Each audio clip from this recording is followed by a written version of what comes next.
How's it going, everyone? It's Gadgets Boy. Welcome to another video. In this one we have the brand new OnePlus 9. So after all the leaks and teasers on social media for the OnePlus 9 and the OnePlus 9 Pro, we've basically seen what they look like already, but what we don't have is the in-depth detail and how they actually work and all that stuff. What I'm trying to find out though is the Hasselblad partnership, is it just a hype? We're going to find out in this 1 week review of the OnePlus 9. Let's check it out. In the box, you have the device itself in winter mist with 12 gig of RAM and 256 gigabytes of internal storage. You have a silicone case, USB-C cable, and 65-watt warp charging brick. This is a reviewer unit though, so what you get in the retail packaging might be a little bit different to this, so just bear that in mind. You get a SIM ejector tool and a welcome letter from Pete Lau, who is OnePlus CEO. You have some safety information in there, a quick start guide. One thing that's missing in the box though that I feel is a booklet perhaps explaining who Hasselblad is and how the partnership came about and what it's all about. I think for me as a tech reviewer, I know who they are. I've used the Hasselblad camera before. John owns one. But for an average Joe who probably doesn't even know what that is, this might just go over their head and not know what the partnership is all about. So that would have been useful to have that partnership document in the box as well. But for those who don't know, Hasselblad is an iconic camera company with 80 years of legacy, capturing some of history's memorable moments, including man's first steps on the moon. Hasselblad camera aren't cheap, usually medium format, so you get some ridiculously high resolution images that are rich in details and colors and accuracies there as well. But now OnePlus have a 3-year partnership with Hasselblad to bring some of those 80 years of know-how to the OnePlus 9 range. For the first year of the partnership though, it's all about color science and color tweaking to make sure that the colors look natural. So when you take pictures, they look really good and accurate as much as possible. And you also get some software tweaks here and there that gives you that Hasselblad experience in terms of user interface. The OnePlus 9 doesn't have anything new per se in terms of design. You still have that alert slider on the right side with power button as well. On the left side, you have the volume rocker key there. Down at the bottom, you have a USB-C port and your SIM card tray. There's no 3.5 headphone jack here. And on the back is where you will see something different. It's curved to feel comfortable in hand. It has a glossy finish that's a fingerprint magnet. And on the camera housing, you see the Hasselblad stamp to mark the partnership. Okay, onto the OnePlus 9's triple camera system. You get a 50 megapixel ultra wide angle f2.2 camera with one 1.56 inch Sony IMX766 sensor with a freeform lens that brings edge distortion you normally get with other smartphones down to 1%. Most smartphones have 10 to 20% according to OnePlus. I've never measured it myself, so I can't confirm that. But what I can confirm is that ultra wide angle shots on the screen that you can see right now shows nearly no edge distortion, which is impressive, and makes using the ultra wide angle lens camera a lot more fun. As usual, you can also use it to capture macro photos from as close as 4 centimeters away from your subject.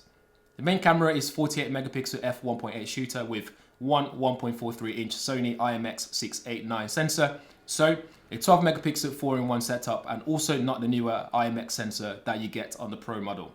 It has a 2x2 on-chip lens capable of 12-bit RAW, dual native ISO, and 3 HDR. You basically have a camera system that will focus faster, captures more color information and cleaner image. And OnePlus also added a new tilt shift mode, which I found a bit pointless, but if that's your thing, it's there for you.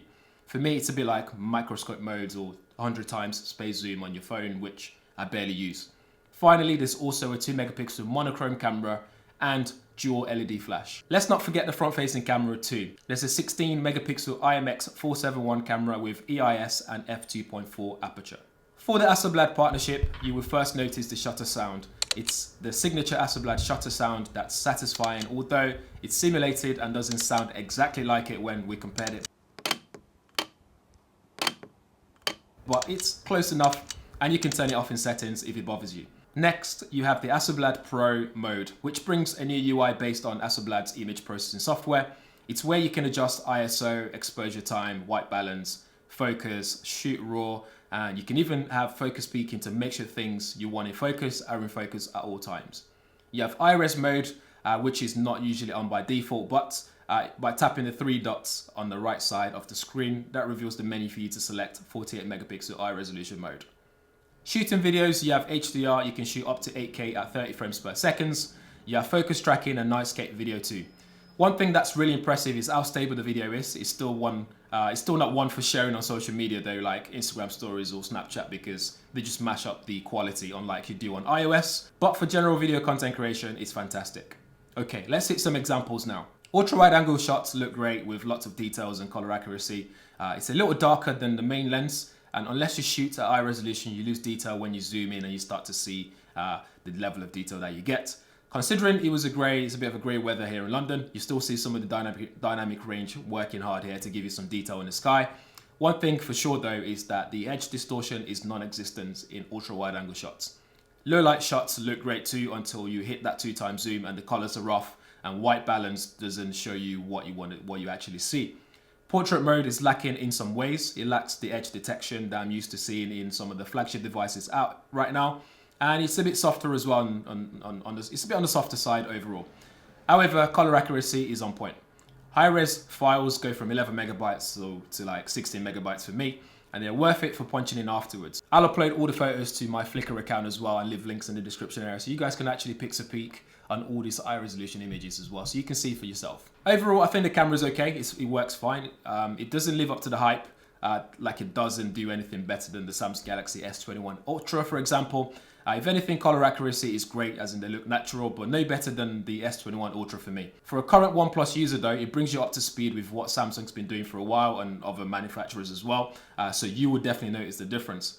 So for me, it just feels like OnePlus is playing catch up here with Hasselblad's partnership. It's almost like they're struggling with creating software and tweaks and stuff like that to make it look as natural as possible, as good as it can be.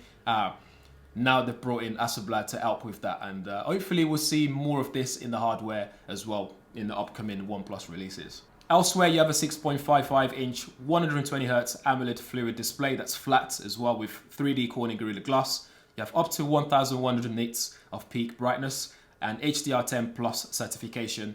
And I can't fault it here as well because it looks good watching videos and gaming as well. They look really good. Apart from the new Hasselblad partnership, performance is also very important. It has the latest Qualcomm Snapdragon 888 5G mobile processor with up to 25% CPU and 35% GPU performance up from its predecessor. You have LPDDR5 RAM and a UFS 3.1 storage, meaning fast application loading. Multiple applications can run with no hiccups as well, and you can load stuff from the background very easily. And the OnePlus 9 delivers exactly just that. The OnePlus 9 excelled in all benchmark tools that have threw at it, and one even said it's maxed out and try something else. It's loaded with a 4500 mAh battery with warp charge, so you can get this use with just 15 minutes of charge. It also supports 15-watt wireless charging, so less than the Pro version again. Putting the battery through a benchmark tool, I got over 10 hours of battery performance, which is excellent. But in the real world, I actually did last the whole day with some extra as well to use the next day. So that's been my week with the OnePlus 9. I love the design, although it hasn't really moved away from what we know already from OnePlus. The display is excellent and the performance is superb as well. Does it live up to the Hasselblad partnership hype? I don't think yet. For current OnePlus users, yes, you notice the difference in terms of color accuracy. But for someone coming from a Samsung, for example, you don't really see anything he has to offer over your current device. Do bear in mind though that this is their first partnership, first fruit of their partnership. And it's more about the color accuracy and making it look as natural as possible.